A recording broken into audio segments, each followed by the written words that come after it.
안녕하세요. 회생의 T 김웅 변호사입니다. 개인회생을 신청하면 면책될 때까지는 신용이 바닥으로 떨어져서 대출도 안 되고 신용카드가 정지되는 것은 다들 잘 알고 계실 겁니다. 오늘은 이런 것 말고도 개인회생을 신청한 후에 발생하는 일 중에서 정말 많은 분들이 궁금해하시는 기한이익 상실과 지급 정지에 대해서 설명해 드리겠습니다. 먼저 개인회생을 신청하면 얼마 안 있어 연체가 안 되었어도 신용카드사에서 문자가 하나 옵니다. 기한이익이 상실되었으니 남아있는 카드 대금을 한꺼번에 갚으라고요. 기한이익 상실 통지인데 경우에 따라서는 우편으로 보내기도 합니다. 이때 처음으로 기한이익 상실이란 단어를 접하게 되시는데 기한이익 상실이 무엇인지 자세히 설명해 드리겠습니다.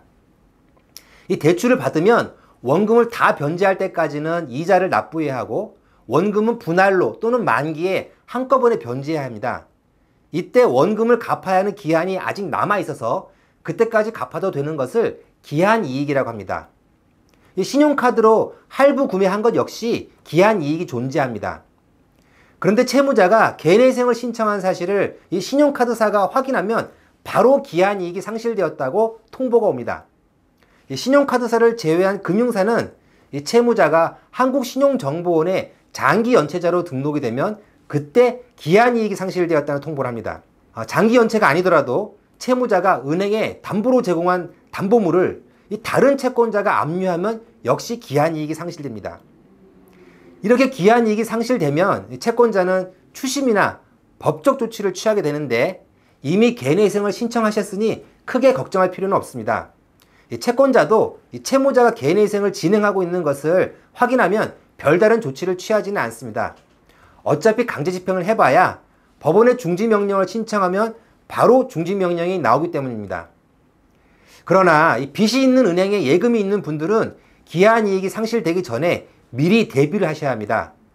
은행은 채무자의 기한이익이 상실되면 법원과 관계없이 은행에 있는 채무자 예금을 지급정지시키기 때문입니다. 이 지급정지는 채권자인 은행이 채무자인 예금주의 예금에서 상계로 대출금을 회수하기 위해 일시적으로 취하는 조치입니다. 이게 일시적이지만 그때까지 입금되어 있는 예금이 대출 원리금 한도 내에서 은행으로 회수되기 때문에 입금된 금액만큼 손해가 발생합니다. 따라서 빚이 있는 은행에 예금이 있는 경우 미리 인출하시거나 빚이 없는 은행으로 이체하셔야 합니다. 이렇게 해도 개인회생 진행에 전혀 불리하지 않으니 꼭 조치를 취하십시오.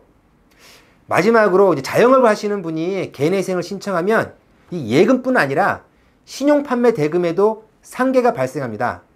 카드사에 빚이 있으면 카드사는 이 채무자인 가맹점에 지급해야 할 신용판매 대금 중에서 자기들이 받아야 할 대출금 원리금 한도 내에서 상계하여 이 채무자인 가맹점에 지급하지 않습니다. 따라서 가능하면 빚이 없는 다른 신용카드로 결제를 받으셔야 이 손해를 예방할 수 있습니다. 그러나 은행이나 카드사도 계속해서 상계를 할 수 있는 것은 아닙니다. 금지 명령을 받은 후에 입금된 예금이나 결제된 신용판매 대금은 가져갈 수 없습니다. 왜냐하면 이 채무자회생법에서 채무자가 개인회생을 신청한 사실을 안 후에는 상계를 금지하고 있기 때문입니다. 그래서 은행의 경우 지급정지도 금지 명령을 송달받은 다음 날부터는 풀어줘야 합니다.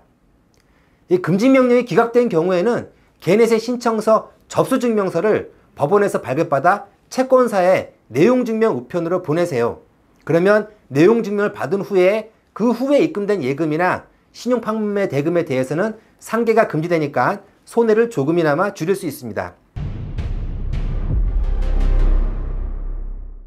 네, 이상으로 기한이익 상실과 지급정지에 대해서 살펴보았는데 도움이 되셨기를 바랍니다. 감사합니다. 지금까지 회생의 T 김웅 변호사입니다.